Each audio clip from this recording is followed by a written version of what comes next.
Tell me a joke, Miss Sandy of Nuth. I do not know any jokes. Grey Worm.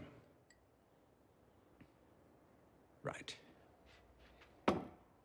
I got one. All right, you ready? Ready? All right. So, why do the Lannisters have such big beds?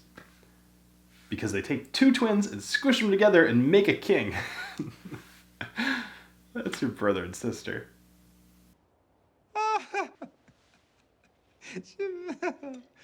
That is the worst joke I ever heard. Hello, everybody, and welcome to the Whiskey Dictionary. Tonight, I'm going to be talking to you about Lagavulin 9, which is the representative of House Lannister. Now, Lannisters have some of the best characters in the series. You've got Cersei, Jaime, Tywin, Tyrion. Tyrion is one of the fan favorites, and he's got one of the best lines in the show. How do you know this? That's what I do. I drink, and I know things. So obviously Tyrion is a dwarf, and because of that, he's endearing to the audience. People kind of enjoy everything he does. He's got the quick wit, he's funny, he's kind of a jerk. But one thing that is nice is that, you know, this is how they describe it in the book. They say everything that the gods granted Jaime and Cersei, they denied to Tyrion. And because of that, Jaime and Cersei are undeniably, you know, like good-looking people, right? So they've kind of have everything. They've got this wealthy family. They've got all this power. They've got everything that they need. Even Jaime's like a fantastic swordsman. So Cersei's a queen. You know, Tyrion doesn't have much of anything, and he's kind of got the short straw, no pun intended, in life all the time. So anyway, most people love Tyrion, and I just thought that was very cool. But here's the thing. I don't know why Lagavulin was chosen to represent the Lannisters. It doesn't make much sense. So I went digging kind of for a reason, at least in my mind, like just stretching, you know, the idea. And the best I could come up with is that it's the most expensive of the Game of Thrones whiskeys, at least at MSRP. Although I would say that the Oban and the Tyrell's expression there are probably the most actually expensive on the secondary market. But either way, totally doesn't make any sense. But I'm just thankful for another Lagavulin. So let's go ahead and get into this. It's also worth noting that it's one of only 2 of the Game of Thrones whiskeys that actually has an age statement, and this is 9 years, obviously. It's 100% malted barley, it's aged in ex-bourbon casks, and it's at 46% ABV. So,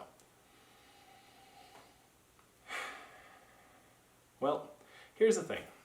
With normal Lagavulin, usually smoke is pretty heavy. I would say this is not at, it's not even really as heavy as what I would expect out of an 8. And I find that odd, because obviously it's aged an extra year. But, I mean, there's definitely smoke there. There's also kind of there's kind of a hint of like a smoked brisket almost. You've got like a little bit of a charred meat in there, which is kind of cool. There's a fruitiness that's underneath the smoke as well. I'm hesitant to say it's like apples or pears or whatever. I'm just more gonna go with kind of that light fruitiness that you get. So I'm gonna go a little bit more general, only because I can't quite put my finger on it. I'm also gonna say, here's a stretch. All right, so if you were making s'mores in your backyard and you happen to just be creative and try to toast one of the graham crackers, I think that smells a little bit like what I'm getting out of here. Oddly enough, after I came up with that analogy, that's like all I'm smelling now. So kind of interesting. There's also just a little bit of spice in there too. So, all right, let's go ahead and taste. Cheers.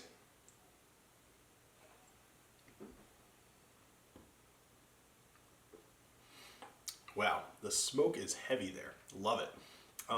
Oddly enough though, it starts off a little sweet and then just smacks you right in the face with smoke. Actually, as I'm talking, it's actually growing in intensity. Very, very cool. Almost tastes like ash in my mouth, but in a good way. So let's just kind of go through it. So you got the smoke immediately. You've got a finish of ash. There's a little bit of like a lemon in there maybe. On the tip of my tongue, it tastes a little bit like a lemon. And I'm gonna just leave it at that. I'm not getting a whole lot more. That smoke is super strong. Here, this is what I'm gonna do. I'm gonna add just a little bit of water and see if I can pick out anything else from the taste. I always go 3 drops. Not sure why, but that's just what I do. So make sure not to swirl it afterwards, because the entire point is to bring stuff up to the surface. All right, so the nose has not changed at all, but let's try the taste.